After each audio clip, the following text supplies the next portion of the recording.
Yes. Hi guys, so welcome back to me. I know, matagal ako nawala. Siguro hindi siguro talagang isang buwan ako nawala, isang buwan ako hindi nag-upload. May mga bagay lang ako na inasikaso. May mga bagay lang ako na kailangan gawin. Tinapos ko yun and yeah, okay naman na. So yun na nga guys, welcome back. Tol. So, welcome back dito sa isa na namang episode ng technical discussion na kung saan sinasagot ko yung mga katanungan nyo sa comment section ng mga videos ko all around my YouTube channel. Tama ba yun? So, nag-comment kayo, nagtanong kayo, sasagutin ko. Okay, so kung gusto nyo mapasama sa next episode ng technical discussion, itong series pala na to, ginagawa ko tong technical discussion every month. So basically, after each month, gumagawa ko nito na kung saan yun nga, sinasagot ko yung mga katanungan nyo sa comment section. So kung gusto nyo mapasama, sa next month's video, yung question nyo, kung gusto nyo masagot ko, mag-comment lang kayo sa comment section ng video na to mismo. And pwede rin naman kayo mag-comment sa iba ko pang video. Pero mas maganda ko dito kayo mag-comment kasi dito ko kukunin yung karamihan sa mga katanungan nyo. So yung mga katanungan nyo pala guys, hindi naman necessarily kailangan about mga tech-related yung mga question. Pwede naman kayo magtanong na kahit anong bagay. Pwede kayo magtanong sa akin, so kahit ano. So without any further ado, ito na yung unang tanong.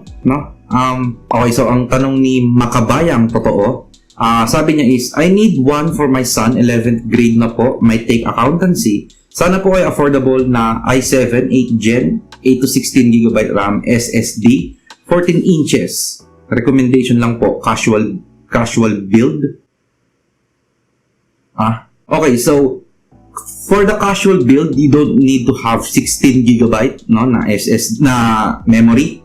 And also, hindi mo kailangan, sabihin natin, kasi for the casual build, kailangan mo, hindi naman kailangan, pero ang casual build kasi is mas nagfo-focus ito sa budget, kung tawagin budget build and sabihin natin light gaming, since yung anak mo is baka mag-take ng accountancy, wala naman siya sigurong gagamitin ng mga heavy loaded applications, na yung nangangailangan ng high core count or high RAM speed or high RAM capacity. So for the casual build, pwede ka na siguro sa kung may budget ka, you can go i7, kung gusto mong, halimbawa, kung okay lang naman sa'yo na maglaro yung anak mo, halimbawa, gusto niya rin maglaro ng mga offline games or online games, you can go i7 and 16 GB RAM, pero hindi na siya magiging casual build, so magiging kumbaga parang budget build ng gaming PC. And also for the SSD, mapapamahal ka sa SSD kasi ang SSD is maliit lang yung storage capacity nito pero mahal. Unlike sa HDD, malaki yung storage capacity nito pero mas mura. Kaso nga lang, mas mabilis. Syempre, mas mabilis ang SSD compared sa HDD. I know, alam mo na yan. And also doon sa 14 inches, like 14 inches na monitor. Kung sinabi mo na 14 inches yung monitor, ano tong kailangan mo? Like laptop? Kung laptop yung kailangan mo is, or kailangan ng anak mo, unfortunately, hindi ka pa pwedeng mag-DIY build ng isang laptop. You have to buy yung buong laptop, and kung ano man yung mga parts or mga specifications, components na nandun is yun na yun. Yes, yung ibang component dun is pwede mong ma-upgrade, pero most likely hindi. Pero kung gusto mo ng casual build, pwede ka na sa i5 or even Ryzen CPU, yung AMD Ryzen, kasi mas mura ang AMD compared sa Intel. Okay? So, ang kailangan mo is mag-canvas ka. And also, napakarami kong videos na ginawa about doon sa yung mga buying guide. Yung buying guide series ko. Napakarami kong ginawang videos. So, baka makatulong yun. Panoorin mo yung mga videos ko. Okay, so ang next question, hindi naman siya question. Suggestion siya, Sabi ni Maria, I'm guessing it's Maria.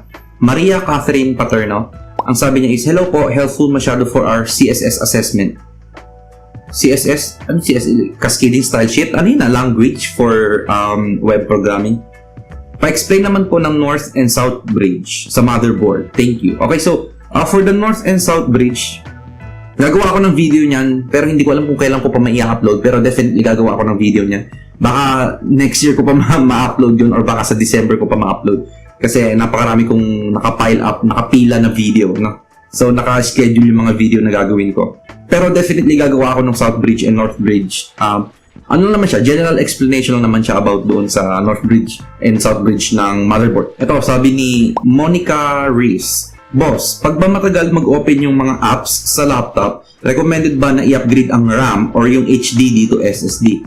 Thanks po sa video na ito, more power to your channel. Okay, so maraming salamat Monica for the question. Okay, so ganito kasi ang read speed ng isang application is binabase siya sa storage. Pagka mabilis ang storage mo, mabilis ang read and write ng storage mo, or yung read speed ng storage mo is mabilis mag-open kasi nandoon yung application or yung program. Ang ginagawa kasi ng memory is ini-store neto yung mga data, mga cache memory, ini-store neto sa memory para sa next time mong gagamitin ito, ready na doon sa memory. Kumbaga nakasave na doon yung mga data nakakailanganin ng application para mag-run ng mas mabilis. Mapapansin mo ito kahit HDD lang yung gamit mo or HDD lang yung storage ng laptop mo is pagka halimbawa nag-open ka ng isang application tapos kinlose mo din, in-open mo ulit, mas mabilis na ito mag-open, Unlike pagka halimbawa kaka-open mo pa lang ng laptop mo then binuksan mo yung application, ang tagal na ito mag-load kasi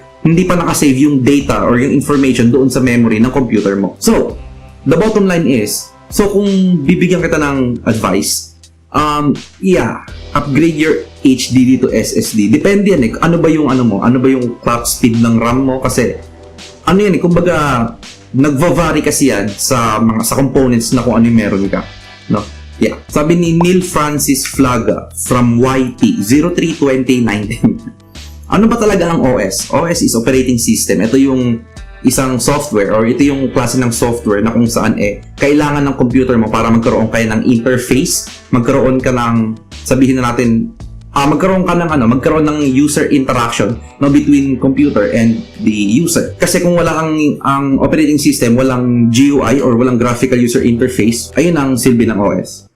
In general. Ito, tinanong ni Jomer Del Monte. Yung question niya is about YouTube. Sabi niya, totoo po ba yung nanonood ka sa ibang vid, nadadagdagan yung watch hours namin? So, ang tanong niya is, pag ako ba, halimbawa, nanonood ako ng ibang YouTube videos, nadadagdagan ba yung watch hours ng channel ko? Hindi.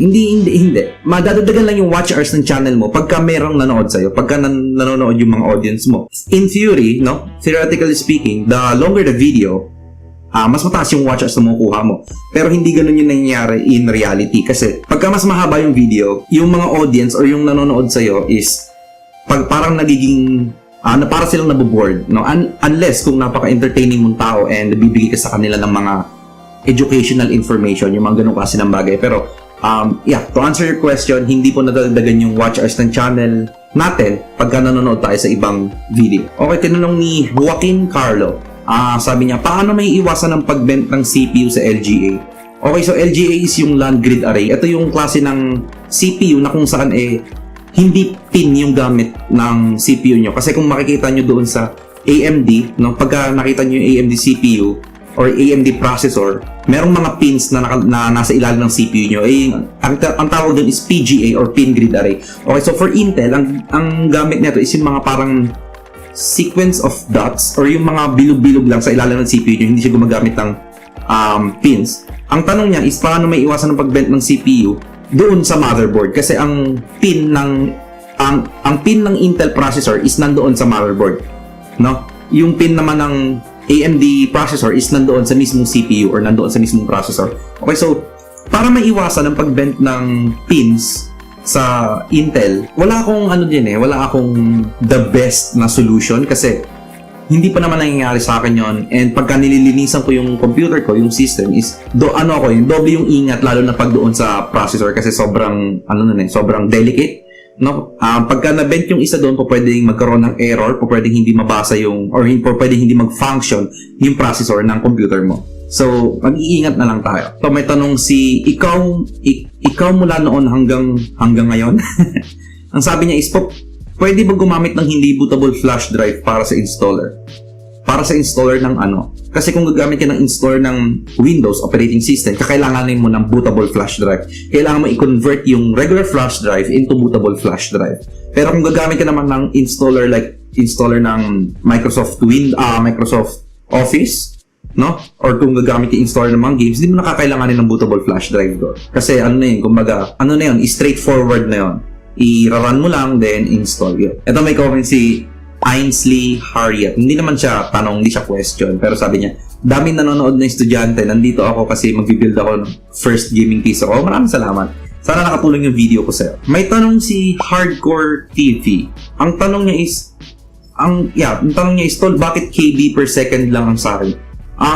Tinatanong niya is yung internet speed. Okay, so, kung pinanood mo yung video, I'm sure in-explain ko yung doon. And also, doon sa past video ko about sa speed, no? Yung sa common misconception ng speed ng internet is, in-explain ko yun doon. Ito, explain ko ulit. So, for example, meron kang 50 Mbps, no? 50 megabits per second. Kailangan mong i-divide yun by 8 kasi merong 8 bits sa loob ng isang byte.